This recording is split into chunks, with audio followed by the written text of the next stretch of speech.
What's up, everybody? Welcome back to another episode of Bare Knuckle's Most Wanted podcast. I'm Matthew Kohler. I'm here with my partner in crime, Matt Seibel, and also Andy Bakewell. Welcome to the show, sir. How you doing? Doing all right. Doing all right. Thank you for coming on. I know that there are, we got a lot to talk about, and we certainly have some questions. We also want to invite our listeners to ask any questions that they may have. But I'd like to just get a little bit of clarification. So, again, I know that there are, we got a lot to talk about. Sorry about that. There. Come on, producer. Goodness gracious. Anyway, before I was rudely interrupted by myself. So what's your take on Andy on what all went down? Was this fraud? Was it an issue of fraud? Was it just a mishap? Was it just organized or just combination? I think it was just a case of trying to hide a lot of problems.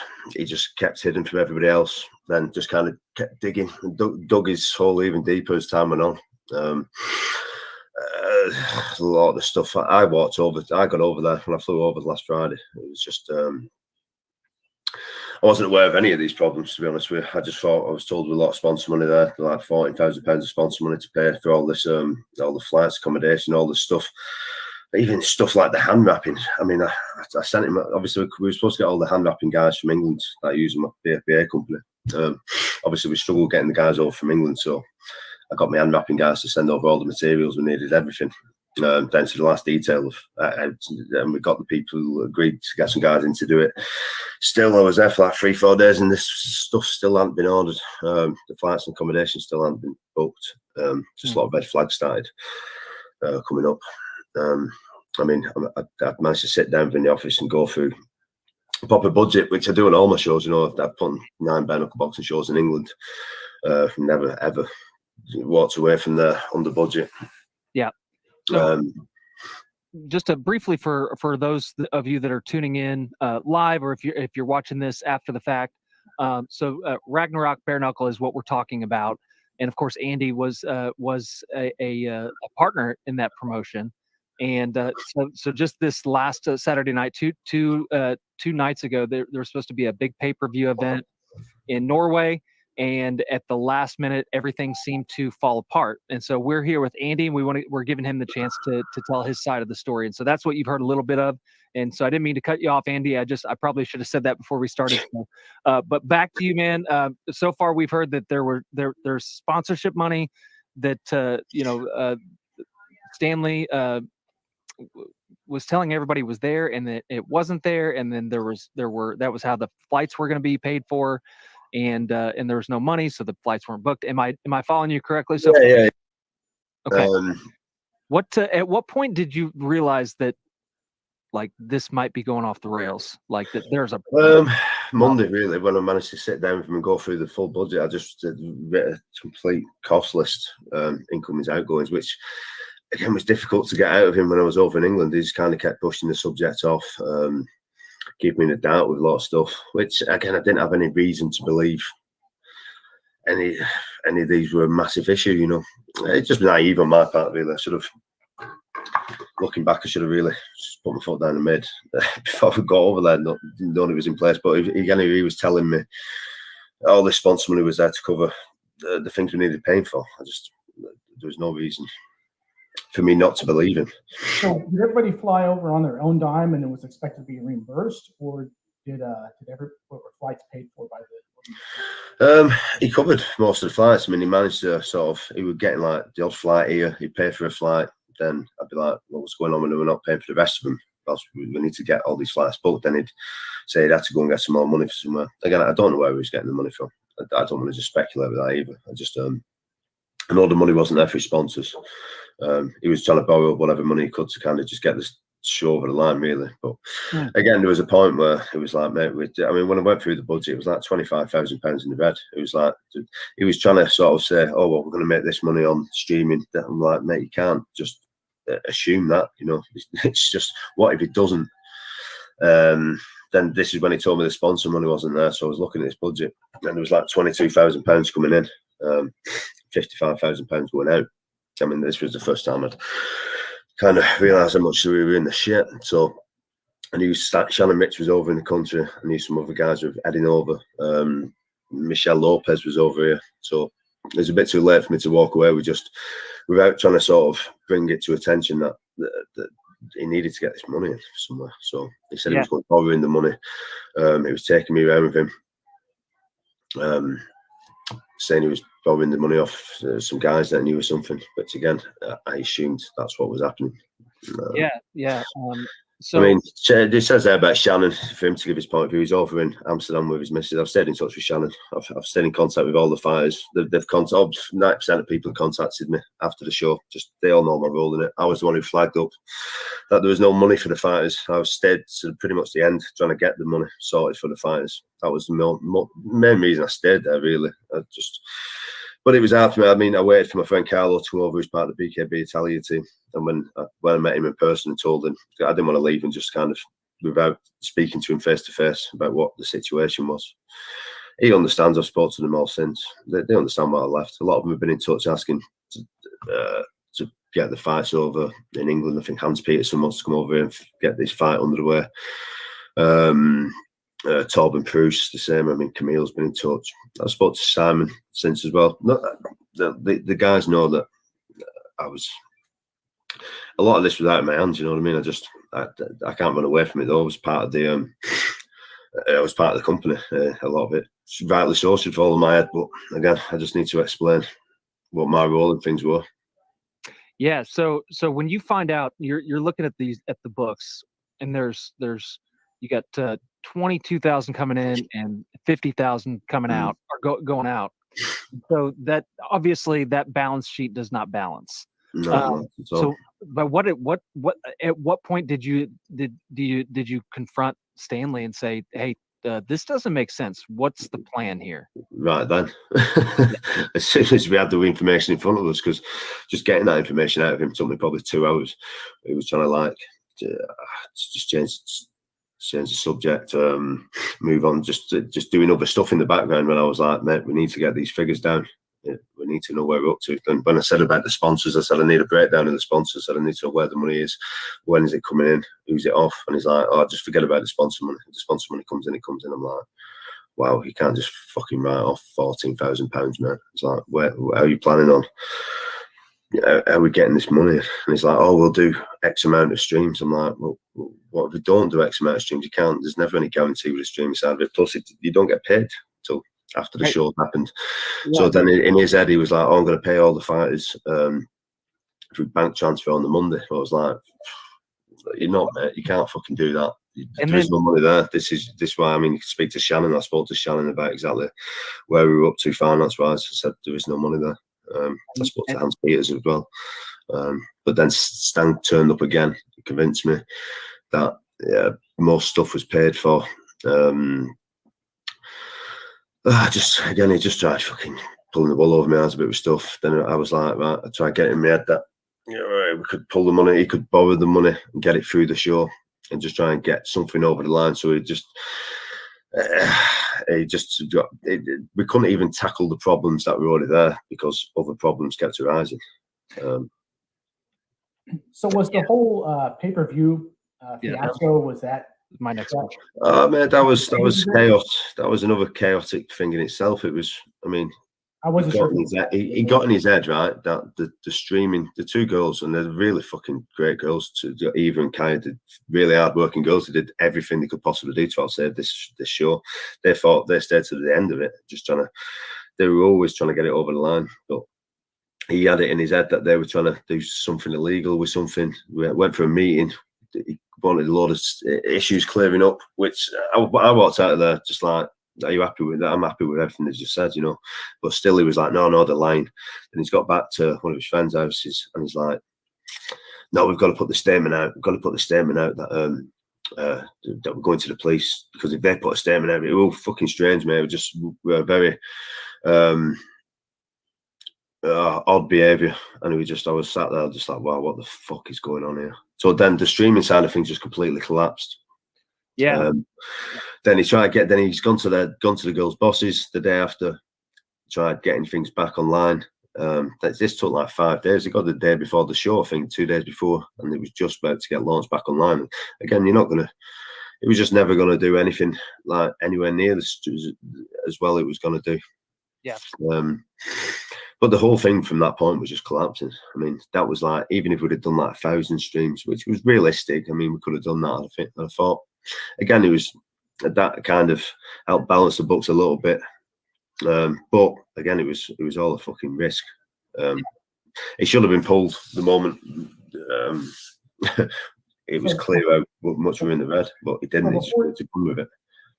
Sorry, before you opened the books, was there any suspicions in your mind that there was anything foul going on? Or I mean, there was quite a few things that popped up in my head. I mean, not in my head, like, I mean, there was contracts that kept getting. Obviously, we had 50-50 company, the company based in England. We set the company up, but yeah, on quite a few contracts that were drawn up between us and other companies. His Viking Promotions company in Norway was on these. All the information was on there. You know, just sneaky stuff. I didn't.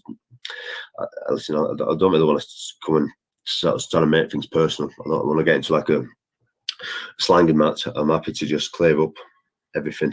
Right. So on my end. Howie Atherton brings up an interesting question. What and I'll rephrase it just a little bit, but what do you think Stanley? What is his side of the story going to be? What's he going to say?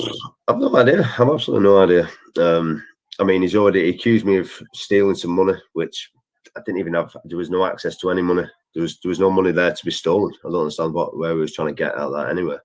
I didn't have access to the Billetto Street, the ticket sales. Plus, you only get paid the ticket sales after the show. That actually goes on. There was no streaming money. There was no sponsor money. He also accused Shannon, Mitch, Hans Peters, and Camille of blackmailing him. When they didn't try to blackmail him at all. They just asked. They wanted paying the wages, which rightly so. Yeah. So did the fighters end up getting paid? I believe not. No. Nobody got paid. I don't think so. No, there was no show, so we just turned around and said that you only got in the contract. It only states that you have to be paid if you fight. Yeah. But I mean, it couldn't get the ring in the venue. Turns out, then the second ring he got in, he had to be bolted to the floor. So the police deemed that not safe because he couldn't bolt it to the floor. Turns out he didn't put the application in for the event to even go ahead, which he told everybody he had. There was loads of things going on. There was like, he was photoshopping fake bank payments to people. There was like 4 or 5 separate bank payments that he promised had been sent, and he was photoshopping stuff just to make it look like he'd sent them, but he hadn't. I mean, he was even photoshopping stuff on the Billetto ticket sales site to myself, saying we'd sold like 500 plus tickets. The reality is he'd only sold 200 in the day leading up to the show, apparently.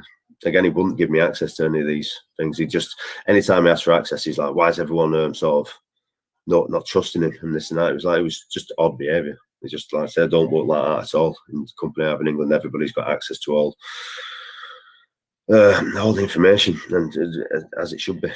But, yeah. So at what point were you just like, all right, I'm out? Friday, I wanted to leave from Monday, but I stuck around to try and make sure the fighters got the wages secure, and the flights and stuff that they promised to sort out were sorted. Monday, I just couldn't speak to the guy anymore. I just decided I waited for my friend Carlo, the end of BKB Italian guy. I've known the guy years from coming over, fighting on my shows over here. I waited to speak to him in person, just to explain sort of my side of things in the situation, and just said, look, I can't be around for this any longer. I could see exactly where it was going. It should have been pulled days before, and the guy was just digging into the hole even deeper. And I mean, obviously, this is just my side of things. People can believe me; they don't have to believe me. The fact of the matter is, he's told lie upon lie to multiple different people. It's not just me who's singing the same song, you know. Yeah, and I'm sure those stories are also going to come out. You know, and that's typically how it goes. There are always multiple. There's not even always just two sides to every story. No, that's Sometimes correct. you know, everyone's looking at it from through a different lens, Mm-hmm. right? And so I'm sure that we'll hear from some of the fighters. I'm sure that we'll hear from other people who are involved in the organization, and then you know eventually. Stanley says he's coming on tomorrow to do a Okay, so yeah, the so rebuttal. okay, So Stanley's coming on tomorrow, so we'll hear his side of the story. And you're welcome to come back on again if you want to yeah. say something. I don't want you guys on together. I know No, mate, I've not spoke to him since I left. Again, it's not me who's throwing all these accusations about. I'm just clearing up what I saw when I was over there.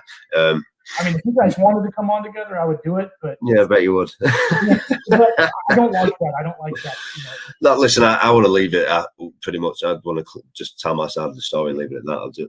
I'm not a big fan of fucking airing my dirty laundry in public. Yeah. It needed clearing up though. I don't really want to. I couldn't sit back. It just makes him look I'm just as guilty as him. And yeah, the fucking things didn't go perfectly over there. Like there was some things on my side, like the Swedish fighters that were coming over. We knew that was a risky move. They said they were coming over the border illegally. They were happy to do it. We thought we'd roll the dice with it because it was going into the last week. Sweden had just gone red. Yeah, but I mean that they ended up getting pulled on the way over here. That felt to bits. I mean that again, that was I'll hold my hands up to that. That I was partly involved in that, but that could have been solved if we had a budget to bring over different fighters, which was always going to be the case in this last week. Just with the COVID situation, countries going red. If guys weren't double vaccinated, whatever country they come from, was always a risk. We knew that going into this last couple of weeks. So there's another question from Howie. He said, why did the #1 BKBTM troll say this was going to happen with you? I don't know who the BKBTM said it. Oh, mate, I'm not even. Again, I'm not. People they can say what they want. I mean, if you ask any of the fighters over there, any fighters that have dealt with me in the past, you'll not hear much bad shit about me. If they want to talk shit about me, that's completely up to them. I wish them all the best in whatever they're doing. I'm not, like I said, I'm not one to. I've seen all these fucking bullshit happening in bare knuckle boxing for years. People talking shit about each other. I just think it's embarrassing. Again, I've nothing to say about that. Understood. So, I've also heard rumors that Stanley was beat up. I heard that rumor that I don't know anything about that, to be honest with you. I mean, I've heard rumors, but I don't know anything. Well, yeah. I haven't heard anybody that was personally involved confirm it. No, but I've heard the same rumors that he was beat up and whatever. So, and I think most people that are following this story probably have heard the exact same. Yeah, I mean, if you want a clear picture of what's going on, lads, I suggest speaking to the fighters. There's two women that you could probably speak to called Eva and Kaya. They now run WBKF TV, the page. They were part of the streaming company. They were there throughout the entire thing. You can't just take Stan's word for it. You need to get a broader picture. I mean, I could be talking shit. He could be talking shit. The people who witnessed everything that went on, they'll tell you exactly what happened. Yeah. So, in one of our other listeners, is there going to be anything with Ragnarok in the future, or is it just done, or is it? What do you think? I don't know if there's any bouncing back from that. I don't know. The streaming girls want us to have a chat with me and Shannon Rich about possibly reviving it at some point, but I don't know. Shannon's on holiday at the minute. Shannon said he'd be happy to work with me in the future when we had a brief chat the other day. Again, he's in Amsterdam with his wife. He's travelling back to America soon. I'll probably catch up with him in the next few days. Yeah, so I don't understand what we're asking. What Stanley said when questions about legislation. This event came. That's Eva. She's Polish, so it's broken English. The legislation, basically, I don't know. The legal side of things, we stand at. I mean, I didn't know a great deal about it. Stan told me he was working with a lawyer over there. He said it was all these applications had gone in. It turns out he hadn't put any applications in. So regardless of what hoops we jumped through for this event, the police would have come and shut it down anyway at the end. It was not a legal event again. Yeah. And Cody Travis, I think that he says, so as soon as you found out there was no money, you quit. I think that's pretty much what you said. At a certain point, you're just like, okay, this isn't happening. We're done, right? I didn't quit because of the money. It was just, well, there's a lot of lies on my part. I went over there expecting, I got told all these things were sorted. Then it was a mess. There was no money to pay the fighters, so I tried and stayed as long as I could to try and get him to borrow the money or get whatever money could get to pay the fighters that had made their way over there. Yeah. I could have got off way before that, but I didn't want to really leave the fighters just down tools and just abandon everyone. There was fuck all I could do at the end. It was just, again, I've worked on the show for a year, worked with nothing. It cost me a lot of money to try to do all the traveling and stuff we did over there. It's took a lot of my time. I've already got my company over in England that I work on. I've got a gym. I've got a gym that I run. I've got a fucking young son to feed.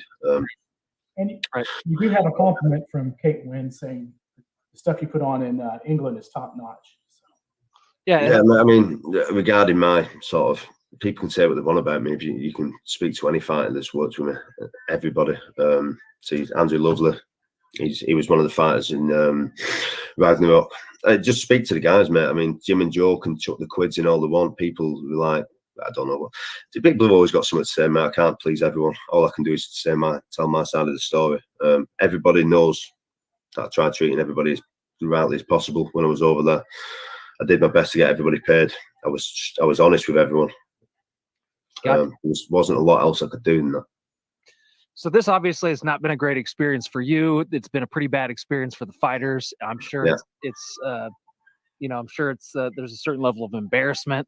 Massive embarrassment. Yeah, because obviously I lent out my reputation to a guy who's just again, I don't think he's done any of this purposely. I think he just refused to accept what dire situation it was and tried making every excuse in the book and tried lying his way through it. Yeah. So as you say, it's really sad that all the fighters had to fly out there and then that's what gets me, man. Yeah, in this situation, I think that the fighters and camps, the money paid, exactly. Matt and I are partners in a fighter management firm, and we manage bare knuckle fighters, and some boxers and things like that. But all people that want to either are bare knuckle or want to get into bare knuckle. That's what we focus on. Yeah. We know what. So I know firsthand exactly the kind of money that's spent on a training camp, the time that's put into it.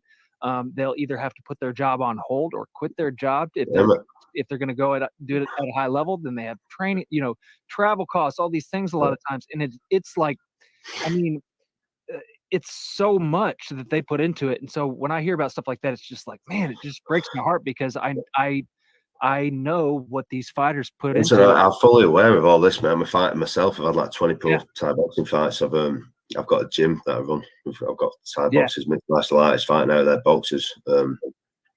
I fully understand how much it costs and all. I understand exactly what these guys have lost. It's why I try to stay in a fighting for them to get some money. It's just for some of these guys, they might have thought this was their big shot. Exactly, mate. Yeah. I'm trying my hardest now to any of these guys that get in touch and they want more opportunities with fighting bare knuckle and an actual company that fucking pays wages, actually follows through what they said they're going to do. I'm more than happy to bring them over to England to give them opportunities. It's not a financial thing for me. I'm not asked. People deserve to eat properly. So it looks like you actually do have quite a bit of support in the chat. I'm assuming these guys are fighters, or I don't know all of them, but you get a lot of people that are standing up for you and saying, "Listen, this is a great guy. That I like his story, all these things." So, I don't know what we're gonna experience when Stanley comes on. He may have a lot of people supporting him. He may have a lot of people attacking him. We'll just have to wait and see. But, again, I could have sat here riding. I've said my piece on Facebook the other day. I didn't have to come through this interview, but people deserve to know. They deserve to know what's going on. You know what I mean? Absolutely. Well, we appreciate you coming on and sharing your side of the story. I did want to find out a little bit. I know that you're working with Toe the Line too. Yeah, I am. Yeah, that's exactly what I was going to say. Okay. I thought. Yeah. No. I was gonna ask about Toe the Line and what's coming up next for you. What's in your future? I've got a show this Saturday. BFBA presents Total Line Fight Series over in England. I've got lads like Darren Hendry, Jimmy McCrory. What's we got? Yeah, we've got some real good fights in there, mate. A lot of the old BKB guys are on there. Some top level lads, mate. I'm really happy with the card looks. I'm excited to see a lot of the fights. It's the biggest production we've ever done. We've got a new venue. It's in a real big, nice venue. We've put a lot of money into the production side of it. Again, I mean, all I can do now is show people what we're capable of doing on Saturday. Not a lot I can say. All I can do is just show you what my work is like. You know, and listen, nobody's perfect. Everybody has a lapse in judgment or trust somebody that they shouldn't have. I mean, but the cool thing is that you know, everyone also loves a comeback story. Yeah, mate. I mean, there's no point in sitting here whinging about what's going on. It's just a life experience, isn't it? It's I've met a lot of decent people through it. Again, fortunately for me, that a lot of these guys I still have their respect. So I'm happy to walk away with that. The money side of things will work itself out at some point. You know, it's not the end of the world walking away with nothing. At least it's just it is what it is. I've got to just crack on with things now and just move on to Saturday and make sure that is an absolutely flawless event. I've been planning. Well, I jumped straight onto that as soon as I got back. Obviously, I had to clear a lot of things up my end with what's going on in Norway, but my sole focus now is on Total Line on Saturday with BFBA. Go, and I'll definitely be watching that event on Saturday. What time's that air here in America? What time's that event? It airs out at 11 o'clock English time. The main card starts at 11 p.m. English time. I think it works out about 7 o'clock. I couldn't tell. I'm just guessing what it is in America. I'm pretty sure it's about 7 p.m. in America. Yeah. So I've got an undercard of like 8 fights that'll start in England. That's not being streamed out. The streaming side of things is 11 till about 1:15. But you'll see some real good fights, man. I'm really happy with the card. We've got some great guys coming back into the sport. Darren Hendry is an absolute beast. He's fighting a real good guy from Denmark that I've been over to the airport to pick up today and take over to his hotel. He's isolated for like 7 days, sorry. Then he's fighting Darren Saturday night on the main event for the European title. Cool. So are you being the matchmaker over in England, or? Yeah, match all the fights over here. I've won a lot. We've got a great team that work alongside me. I've got Stephen Wiggins who works with me, Darren and Mark, the marketing guys. We just want to show what we were actually capable of now. Very good. Is Nate Shook working with you then directly, or? No, I mean I have contact with David Feldman. That's it. David's a real cool guy. He's obviously given me an opportunity to do this, so I'm just grabbing it with both hands. I'm trying to put on a good show for everyone. I hope they enjoy it. Very good. Well, live Saturday night, be on the BK TV app, correct? Yeah. It starts at 11 p.m. English time. 11 p.m. English time. And y'all will have to figure out the time zone conversion. I have no freaking clue. Well, it's 10:30 now in England. Okay, so I just want to remind everybody tomorrow, Stanley will be on to give his rebuttal. Yeah, if you just follow the Barefist Boxing Association page, all the information's on there. Obviously, David's going to be putting some stuff out through the BK TV app. All the information's on there that you need it. Very cool. Well, I'm looking forward to Saturday night, and again, we appreciate you coming on, man. Yeah, appreciate you giving me the opportunity to tell my side of the story. Absolutely. Any shout outs, or do you have anything else? Just want a big shout out to the fighters that got obviously messed about in Norway. Really, I just want to apologise for my role and everything that happened. It's just an embarrassment. It shouldn't have happened. A lot of people's times got wasted. There's not a lot else I can say than that. I just need to try and make things right any way I can. Very good. Well, we appreciate you again, man. And I think that's about all I've got, Matt, unless you've got anything else. Not really. I do want to thank you for coming on, and wish it was under better circumstances. Yeah. I know you probably weren't looking forward to this very much. No, mate, it need happening. Do you know what? I'm sick of. I've had to explain this thing 1,000 times since school, so I'm just glad I got to do it more of a. Yeah. I just filmed the video. Yeah, and anybody that's asking now, I mean, I think you've pretty much laid it all out there. So just tell them come come check out. Well, I'll be pointing them your way, mate. Yeah, I'll be sharing it and just tell them to give you guys a watch. There you go. Save you some time and tell them while they're at it. Go ahead and like and subscribe to our page as well. I will do, mate. Yeah, no problem. All right, Andy. Well, we appreciate you, man. And I think that's about it. So we're Bare Knuckles Most Wanted. And thank you once again to our guest, Andy Bakewell. Also want to give a shout out to our sponsors for the show. We have Dringer Nutrition. So if you're looking to get jacked and you want some high quality, really great tasting. I know you don't want to see this, Andy. It's Viking based. It is, yeah, it's a Viking themed nutritional products, just about everything that you need. And so go check out Dringer Nutrition. Also, Dope Champ is another one of our sponsors, and they can serve you with all your Delta 8 needs, whether it be gummies, vapes, tinctures, all kinds of good stuff from Dope Champ. Go check it out. And of course, Kaiju MMA and Fitness as well. Thank you for your support, Kaiju MMA and Fitness. Thank you guys for tuning in. And once again, thanks to Andy. Thank you, Matt, as always. Thanks for having me on. I appreciate it. You bet. All right. Take care, guys. Yep, and we'll see everybody tomorrow right here with Stanley for his rebuttal. Have a good night. Have a good night, guys. See you later. Appreciate it. Thanks, guys.